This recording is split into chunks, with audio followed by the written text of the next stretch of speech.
ನಿವೃತ್ತ ಶಿಕ್ಷಕರೊಬ್ಬರ ಪೆನ್ಷನ್ ಹಣ ಬಿಡುಗಡೆ ಮಾಡಲು ಲಂಚದ ಬೇಡಿಕೆ ಇಟ್ಟು ಸತಾಯಿಸುತ್ತಿದ್ದ ಇಬ್ಬರು ಅಧಿಕಾರಿಗಳು ಲೋಕಾಯುಕ್ತ ಬಲೆಗೆ ಬಿದ್ದಿದ್ದಾರೆ.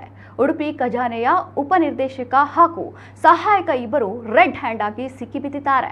ನಿವೃತ್ತ ಶಿಕ್ಷಕ ಹಿತೇಂದ್ರ ಭಂಡಾರಿ ಎಂಬವರು ತಮ್ಮ ಪೆನ್ಷನ್ ಹಣಕ್ಕಾಗಿ ಕಳೆದ 5 ತಿಂಗಳಿನಿಂದ ಖಜಾನೆಗೆ ಅಲೆದಾಡುತ್ತಿದ್ದರು. ಆದರೆ ಖಜಾನೆಯ ಉಪನಿರ್ದೇಶಕ ರವಿಕುಮಾರ್ ಮತ್ತು ಸಹಾಯಕ ರಾಘವೇಂದ್ರ ಅವರು 5,000 ಲಂಚ ನೀಡುವಂತೆ ಸತಾಯಿಸಿದ್ದರು.